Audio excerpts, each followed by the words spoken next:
अब सीधा उत्तर प्रदेश के गोरखपुर आपको लिए चलते हैं, जहां सीएम योगी आदित्यनाथ पहुंच चुके हैं और जनसभा को संबोधित कर रहे हैं। और ब्रह्मलीन गोरक्षपीठाधीश्वर महंत अवैधनाथ जी महाराज के द्वारा पंडित पोषित महाराणा प्रताप शिक्षा परिषद अपनी सभी संस्थाओं के उन्नयन के लिए, इसमें अध्ययनरत छात्र छात्राओं, यहां पर शिक्षणोत्तर कर्मचारी, यहां के आचार्यगण, प्रधानाचार्य और प्राचार्यगण, ये सभी लोग मिलकर के न केवल अपने कैंपस में बल्कि उसके बाहर भी राष्ट्रीय मूल्यों की शिक्षा, देशभक्ति की शिक्षा,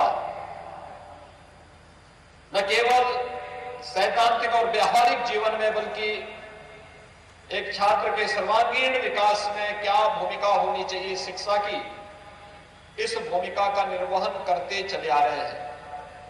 हम सब जानते हैं वर्तमान में पूरी दुनिया विगत 20 माह से एक महामारी का सामना कर रही है, एक कोरोना महामारी। इसने सामाजिक जीवन को और सामान्य जनजीवन को बुरी तरह दुनिया के अंदर प्रभावित किया। लेकिन हम सबका सौभाग्य है कि भारत के अंदर प्रधानमंत्री मोदी जी के यशस्वी नेतृत्व में कोरोना प्रबंधन दुनिया के सामने एक उदाहरण बना है। और कोरोना कालखंड में जब दुनिया अपने को बचा रही थी, तब भारत के अंदर न केवल भारत को बचाने, भारत के एक एक नागरिक की चिंता करने का दायित्व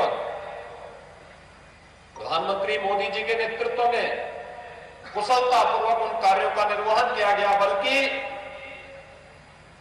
पहली बार भारत के युवाओं के लिए, भारत के छात्रों के लिए, छात्राओं के लिए, उनके सर्वांगीण विकास के लिए और उनके जीवन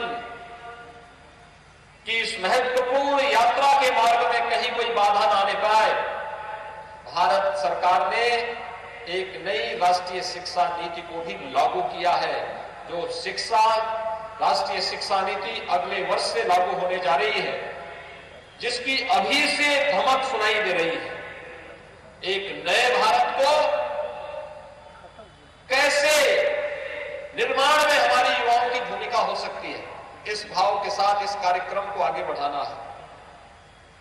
और मुझे लगता है कि मैंने स्वयं भी 1 वर्ष पहले महाराणा प्रताप शिक्षा परिषद के सभी प्रधानाचार्यों के साथ, प्राचार्यों के साथ बैठ करके इसके बारे में जानकारी ली थी कि आखिर नई शिक्षा नीति के लिए आप लोगों ने क्या कार्य योजना बनाई है। और मैं चाहूंगा अभी से हम लोगों को उस कार्य योजना के साथ जुड़ना होगा। यह वर्ष हमारे लिए बहुत महत्वपूर्ण है। देश की आजादी का अमृत महोत्सव और गोरखपुर की चौरी चौरा की घटना का इस शताब्दी वर्ष भी है। याद करिए 4 फरवरी 1922 को गोरखपुर के ही चौरी चौरा में ब्रिटिश हुकूमत की चूलों को हिलाने वाली यहां के स्थानीय नागरिकों का वहां संघर्ष, जिसने भारत के इतिहास को पूरी तरह बदलने का कार्य किया था और विदेशी हुकूमत को अंतिम चेतावनी दे डाली थी या बहुत अधिक दिनों तक भारत गुलाम नहीं रह सकता, भारत अपनी आजादी लेकर के ही रहेगा। वैसे ही जैसे महंत दिग्विजयनाथ जी महाराज ने जब 1932 में महाराणा प्रताप शिक्षा परिषद की स्थापना की होगी, तब इन शिक्षण प्रशिक्षण संस्थाओं में पढ़ने, अध्ययन और अध्यापन के साथ जुड़े हुए सभी के शिक्षकों के लिए, छात्र छात्राओं के लिए एक आदर्श रखा महाराणा प्रताप का। स्वदेश और स्वाभिमान क्या होना चाहिए, उस स्वदेश के लिए, स्वभक्ति के लिए, देशभक्ति का, शौर्य और पराक्रम का जीवन में क्या महत्व होता है, उन भावों के साथ जोड़ने के लिए, त्याग और बलिदान मातृभूमि के लिए किस रूप में किया जाना चाहिए, महाराणा प्रताप का जो आदर्श आप सबके सामने प्रस्तुत किया, वह प्रस्तुतिकरण उस कालखंड में चोरी चोरा की घटना के दौरान भी प्राप्त होता है, देखने को मिलता है। एक साथ अनेक घटनाओं का साक्षी ये वर्ष हम सबके लिए अत्यंत महत्वपूर्ण है। प्रधानमंत्री मोदी जी एक ही बात कहते हैं, ये अमृत काल है और अमृत काल महत्वपूर्ण होता है। ये व्यक्ति में निर्भर करता है, अमृत काल का फल किस रूप में लेता है। और मैं तो मानता हूं साक्षात फल आपको प्राप्त हो रहा है। कल सायकाल में अनुराग जी से भी, रवि किशन जी से भी, डॉक्टर राधा मोहन जी से भी, डॉक्टर धर्मेंद्र सिंह जी से भी इनसे पूछ रहा था कि भाई कैसे होगा। कल सायकाल बारिश हो रही थी और अभी मैं देख रहा हूं इतनी तेज धूप है, इतनी तेज धूप है कि सामने जो बच्चे बैठे हुए हैं उनकी आंखों में, और जो अतिथि बैठे हुए उनकी आंखों में तेज धूप के कारण उनको स्वयं की कठिनाई महसूस हो रही है। लेकिन संस्थापक सप्ताह समारोह के लिए हम सबको इस प्रकार की चुनौतियों के साथ जूझते हुए अपने आप को आगे बढ़ाना होगा। एक सप्ताह तक ये कार्यक्रम चलेंगे और एक सप्ताह के कार्यक्रम के बाद जो अनेक प्रकार की प्रतियोगिताएं चलेंगी। आपने देखा होगा प्रधानमंत्री मोदी जी के मार्गदर्शन और प्रेरणा से जब भारत की ओलंपिक की टीम टोक्यो गई थी तो उसको रवाना करने के लिए हमारे खेल मंत्री, जो आज यहाँ पर सूचना प्रसारण, खेल और युवा मामलों के मंत्री हैं, उन्होंने इस समय रवाना किया था। तब कहा था कि अब तक का सर्वश्रेष्ठ प्रदर्शन करेंगे। खेल भावना इस स्वस्थ प्रतिस्पर्धा को बढ़ाता है। याद रखना, इस स्वस्थ और सकारात्मक प्रतिस्पर्धा व्यक्ति को आगे बढ़ाती है, उसके जीवन में उन्नयन लाती है। और एक सप्ताह तक विभिन्न प्रकार की प्रतियोगिताएं चलेंगी।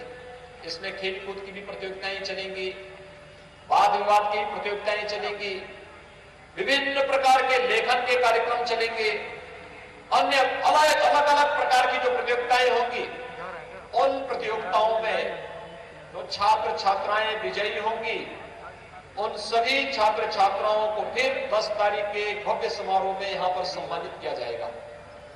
आज महाराणा प्रताप शिक्षा परिषद कि विभिन्न संस्थाओं में 50,000 बच्चे विभिन्न प्रकार की शिक्षा कर रहे हैं। 5,000 से अधिक शिक्षक, शिक्षणोत्तर कर्मचारी इस संस्था के साथ जुड़ करके न केवल अध्ययन, अध्यापन और सेवा के इस प्रकल्प के साथ जुड़े हुए हैं, बल्कि राष्ट्र निर्माण में भी हमारी भी एक भूमिका होगी। कोई स्वास्थ्य के अभियान के साथ जुड़ा हुआ है, कोई शिक्षा के अभियान के साथ जुड़ा हुआ है, कोई किसी सेवा के प्रकल्प के साथ जुड़ा हुआ है। हर व्यक्ति का अपना योगदान है और यही तो धर्म है। हर व्यक्ति अपने अपने कर्तव्यों का निर्वहन कर ले, यही सबसे बड़ी बात है। और आज जब हम लोग शिक्षा परिषद का यह वर्ष महत्वपूर्ण है, 90 वर्ष होने जा रहे हैं पूरे। 90 वर्ष का मतलब एक लंबी यात्रा, एक लंबी यात्रा जहां पर एक मार्गदर्शक के रूप में एक व्यक्ति की भूमिका होती है, वरिष्ठतम अभिभावक के रूप में समाज, परिवार के बाद समाज की मार्गदर्शक की भूमिका होती है। और केवल व्यक्ति के लिए नहीं होता, यह किसी संस्था के लिए भी उतना ही महत्वपूर्ण होता है। संस्था 90 वर्ष की अपनी यात्रा पूरी कर ले। संस्था एक बार खड़ी कर देना आसान होता है, उस संस्था को जीवंत बना करके चलाते रहना यही साधना है। और उस साधना पद पर आप सब बढ़ करके कार्य कर रहे हैं, यह अभिनंदनीय है। मैं एक बार फिर से आप सभी को महाराणा प्रताप शिक्षा परिषद के संस्थापक सप्ताह समारोह के अवसर पर चलने वाले इन सभी कार्यक्रमों के साथ उत्साह और उमंग के साथ, पूरी निष्पक्षता के साथ, स्वस्थ प्रतिस्पर्धा और सकारात्मक भाव के साथ आगे बढ़ाने के लिए आपका आह्वान करते हुए आप सबको 90 वर्ष की इस यात्रा के लिए हृदय से बधाई भी देता हूं। और साथ साथ इस अवसर पर मुख्य अतिथि के रूप में उपस्थित माननीय श्री अनुराग ठाकुर जी का, अन्य गणमान्य अतिथियों का हृदय से स्वागत और अभिनंदन करते हुए इस पूरे अभियान के प्रति अपनी शुभकामनाएं देता हूं। धन्यवाद। जय हिंद।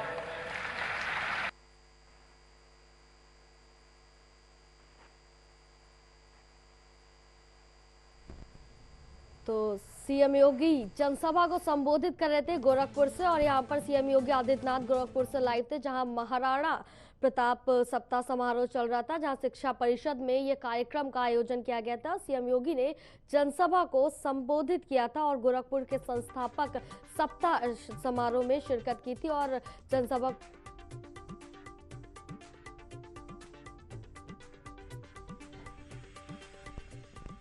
तो सीएम योगी गोरखपुर से लाइव आ रहे थे, जहां सीएम योगी जनसभा को संबोधित कर रहे थे और काफी कुछ उन्होंने अपने संबोधन में कहा। पक्ष में काफी कुछ चीजें बताई, बीजेपी क्या कार्य कर रही है और विकास की ओर कितना अग्रसर हो रही है, इन सारे रिजल्ट को भी पेश करते हुए सीएम योगी आदित्यनाथ नजर आए हैं। और गोरखपुर के संस्थापक सप्ताह समारोह में उन्होंने शिरकत की है और जनसभा को संबोधित किया है।